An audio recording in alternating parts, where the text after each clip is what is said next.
Hi friends, good evening. नए video के साथ आपके सामने फिर आया हूँ, नई बैंकिंग जानकारी। दोस्तों, एक चीज़ आपके साथ शेयर करना चाहूँगा कि इसमें जो भी मैं आपको वीडियो शेयर करता हूँ, इसमें बैंक असिस्टेंट्स के जो एग्ज़ाम हैं उसके लिए भी क्वेश्चंस हैं, तो यूपीएससी में जो डिस्क्रिप्टिव क्वेश्चंस आते हैं वो भी हैं। तो आप जब इससे वीडियो से गो थ्रू कर रहे होते हैं तो जो चीज़ें आपको लगें कि आपके सिलेबस से नहीं है तो उसको आप स्किप कर दीजिए, क्योंकि इन वीडियोस का फोकस पीसीएस भी है, यूपीएससी भी है, जो बैंक के इंटरनल एग्ज़ाम्स होते हैं प्रमोशन के लिए वो भी है, और जो बैंक के एंट्रेंस एग्ज़ाम्स होते हैं पीओ के लिए, आरबीआई की पोस्ट वैकेंसीज़ के लिए, बैंक की वैकेंसीज़ के लिए, आईबीपीएस के लिए वो भी है।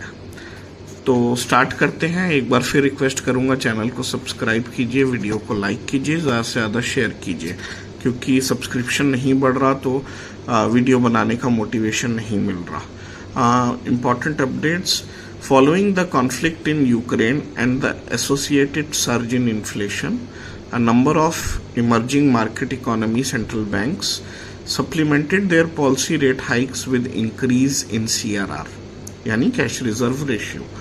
In India, the start of the monetary tightening cycle मतलब लिक्विडिटी को कम करने की कोशिश, और जो कि पॉलिसी रेट बढ़ा के की जा सकती है और भी काफ़ी मेथड से की जा सकती है। In India, the start of the monetary tightening cycle was marked by a simultaneous increase in the policy rate and the CRR in May 2022। CRR मतलब cash reserve ratio. Overall, as the recent experience shows, reserve requirements remain a useful instrument in the monetary policy toolkit used during both easing and tightening cycles. In terms of management, OMO sales and the increase in CRR also drained surplus liquidity in consonance with the monetary policy stance.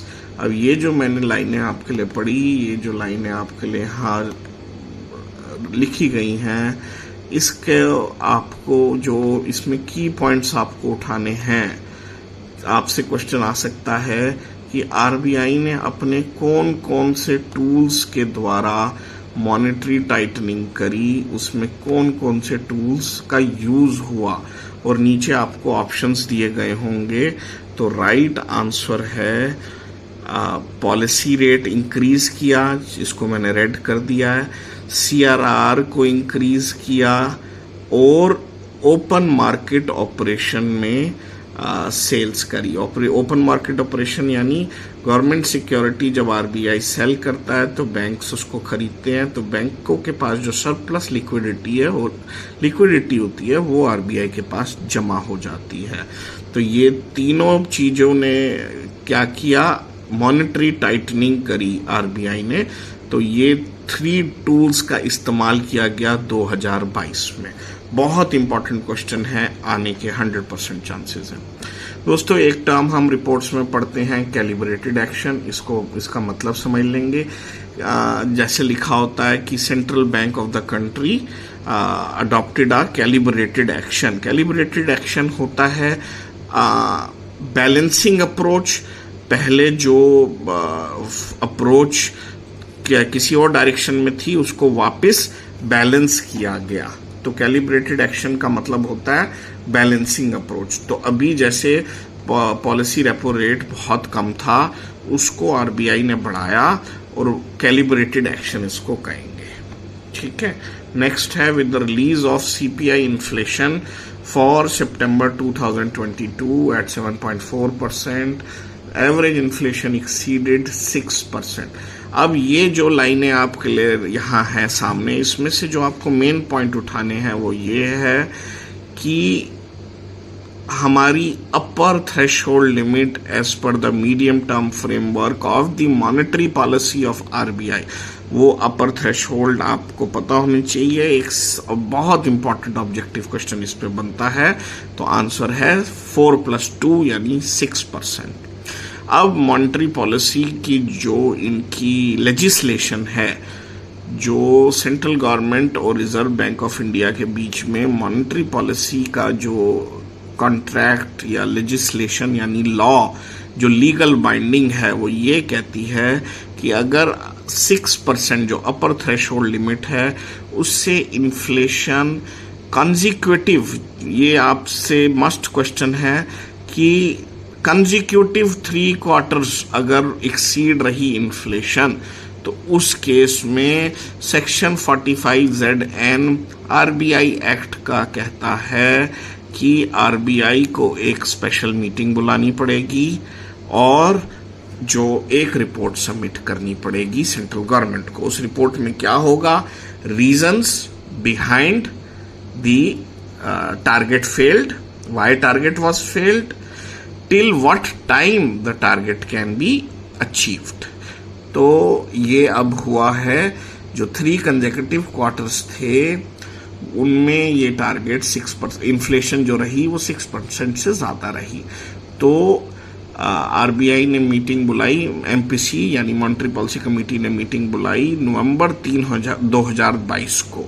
क्यों बुलाई? क्योंकि section 45ZN कहता है कि जब ऐसी situation हो कि कंजेक्यूटिवली यानी एक साथ 3 क्वार्टर्स, एक क्वार्टर होता है 3 महीने का, पहला क्वार्टर बीता, फिर दूसरा क्वार्टर लगातार उसी के साथ वाला, और तीसरा क्वार्टर उस अगले वाला, 3 लगातार क्वार्टर्स में अगर 6% से नीचे इन्फ्लेशन नहीं आ पाया, 6% से ऊपर रहा, तो पार्लियामेंट में ये रिपोर्ट पुट होती है। दोस्तों, इस रिपोर्ट को क्या मैंने इसमें बता दिया आपको कि इन्फ्लेशन फेलियर का क्या रीजन रहा और उसको कब तक वापस ला सकते हैं और उसके लिए क्या क्या मेजर्स करेंगे। 3 चीजें होती हैं। तो ये मीटिंग हेल्ड हुई नवंबर 3, 2022 को and a report was sent to the central government by the reserve bank. ये रिपोर्ट आगे पार्लियामेंट में भी पुट होती है। नेक्स्ट क्वेश्चन, अक्सर हम पढ़ेंगे कि लिखा होता है कि फेवरेबल बेस इफेक्ट की वजह से टारगेट अचीव हुआ। फेवरेबल बेस इफेक्ट का क्या मतलब होता है? बेस इफेक्ट सबसे पहले आप ये समझिए कि पास्ट का कोई प्री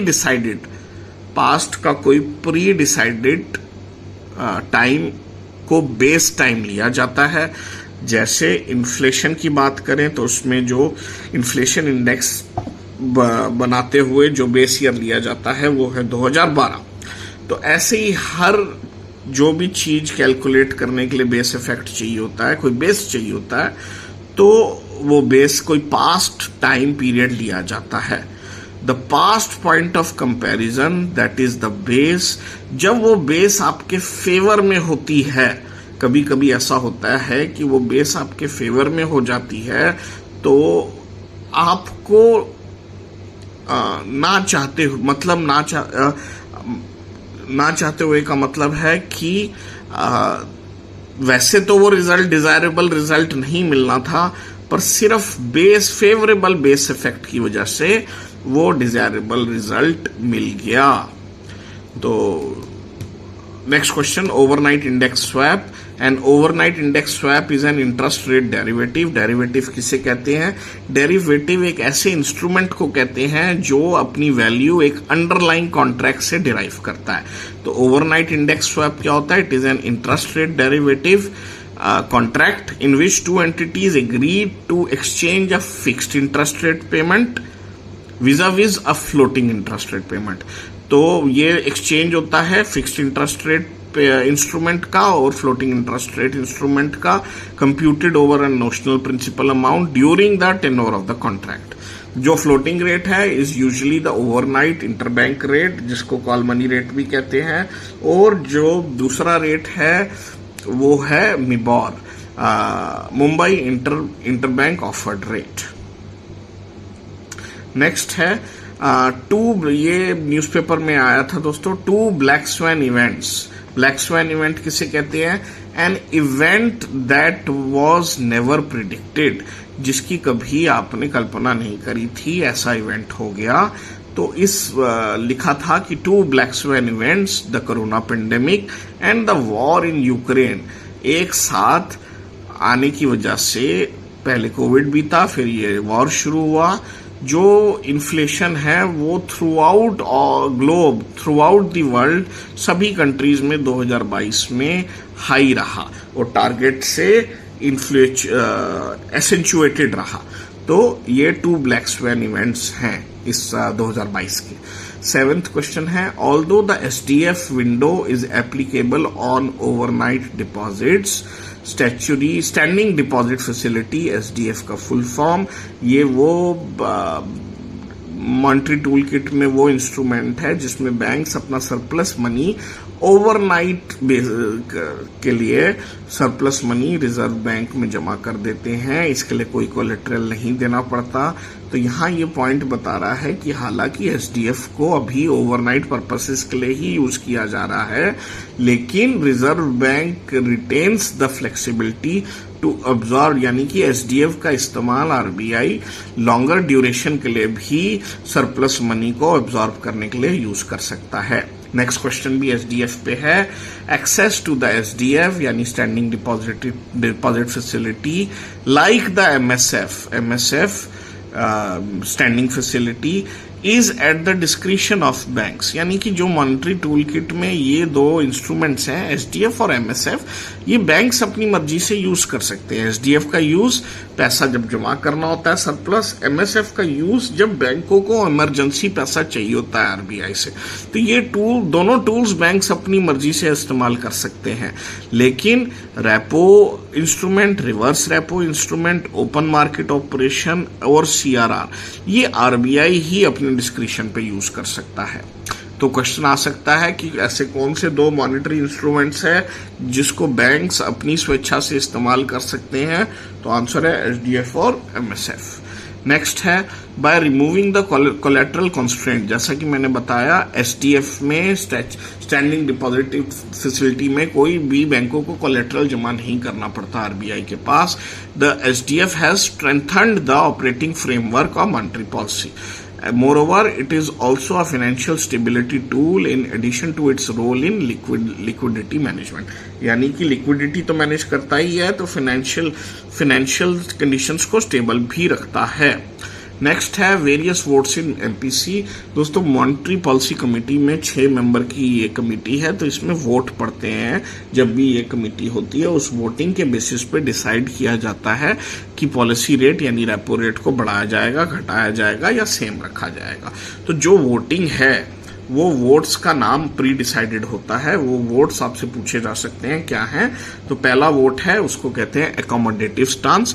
एकोमोडेटिव स्टांस मतलब ग्रोथ के लिए हम इन्फ्लेशन को अकोमोडेट करने को तैयार हैं। तो ऐसा तब होता है जब इन्फ्लेशन ज्यादा हाई ना हो, तो ग्रोथ इकोनॉमी ग्रो करे, उसके लिए मेंबर्स जो है अकोमोडेटिव स्टांस की वोटिंग करते हैं। दूसरा वोट होता है accommodative stance with focus on withdrawal of accommodation. ये वोट तब डाला जाता है जब मॉनेटरी पॉलिसी कमेटी को लगता है कि अभी फिलहाल के लिए तो इन्फ्लेशन को झेलना पॉसिबल है, लेकिन अब इन्फ्लेशन बिल्कुल अपने चरम पे आ चुकी है, तो अब नेक्स्ट मीटिंग में शायद हम रेपो रेट को बढ़ाए और इन्फ्लेशन को घटाने का प्रयास करें। और तीसरा वोट होता है विड्रॉल ऑफ अकोमोडेशन। जब बिल्कुल इन्फ्लेशन लगता है कि अब काबू के बाहर है, तो जो इन्फ्लेशन को झेलने की कैपेसिटी है उसको टोटली ये बंद कर देते हैं, उसको कहते हैं withdrawal of accommodation of inflation. और टोटल ध्यान इन्फ्लेशन को कंट्रोल करने में लगाया जाता है। और चौथा वोट होता है डिफरेंट स्टांस, यानी कि मान लीजिए चार मेंबर्स कह रहे हैं कि वो रेपो रेट बढ़ाया जाए 50 बेसिस पॉइंट से, और बाकी 2 मेंबर्स कह रहे हैं कि रेपो रेट को सेम रखा जाए, अभी बढ़ाने की या घटाने की जरूरत नहीं है। तो इसको कहेंगे डिफरेंट स्टांस। इसको डिसेंट भी कह सकते हैं, इसको रिजर्वेशन भी कह सकते हैं। नेक्स्ट क्वेश्चन है Reserve Bank's forex sales amidst turbulent global financial markets mopped up rupee liquidity. इस सेंटेंस का मतलब समझेंगे जब यूएस डॉलर ने बहुत ज़्यादा अप्रिशिएट किया 2022 में, तो मजबूरन जो आरबीआई के पास यूएस डॉलर्स का रिजर्व जो है उसको सेल करना पड़ा बैंकों को। तो जब आप डॉलर सेल करेंगे, बैंकों से वो डॉलर्स खरीदेंगे, तो आपको बैंकों से डॉलर खरीदेंगे तो आपको बदले में आईएनआर रुपीस देने पड़ेंगे। तो जो रुपी है, ना चाहते हुए भी, क्योंकि पहले ही हम इन्फ्लेशन से जूझ रहे थे, तो हमें रुपीस को मार्केट से हटाना था, लेकिन डॉलर को के प्राइस की एप्रिसिएशन रोकने के लिए हमें रुपी करेंसी को लाना पड़ा, तो उस वजह से रुपी सरप्लस बढ़ गया। 12th question है, the daily absorption under STF during 2022 averaged 1.5 lakh crore, while the amount absorbed through variable rate reverse repo auctions, both main and fine tuning operations, averaged 1.4 lakh crore. यानी कि जो सरप्लस मनी है market में, आपसे पूछा जाएगा कि वो कौन से टूल्स से अब्जॉर्ब किया गया, तो आंसर है एसटीएफ, स्टैंडिंग डिपॉजिट फैसिलिटी, और दूसरा आंसर है वेरिएबल रेट रिवर्स रेपो, इसको VRRR भी कहते हैं। कौन से ऑक्शन से? Both main and fine tuning operation. Next है, in order to mitigate frictional liquidity pressures, कभी कभी जो जैसे टैक्स भरने का जब टाइम होता है, इस दौरान मार्केट में पैसा होना बहुत जरूरी है। तो आरबीआई ने क्या किया? It conducted 3 variable rate repo auctions, जिसमें 50,000 करोड़ ईच ऑफ 3 days। तो आपसे पूछा जा सकता है कि financial liquidity pressure, frictional liquidity pressure को मिटिगेट करने के लिए आरबीआई ने कौन से ऑक्शंस कंडक्ट किए? तो आपको बताना है वेरिएबल रेट रेपो ऑक्शन। इसमें आरबीआई ने पैसा दिया बैंकों को अगेंस्ट द गवर्नमेंट सिक्योरिटीज। तो कौन कौन से ऑक्शन थे? Variable rate repo 3 day, variable rate repo overnight, और variable rate repo 5 day maturity. Next है, banks occasionally took recourse to the MSF.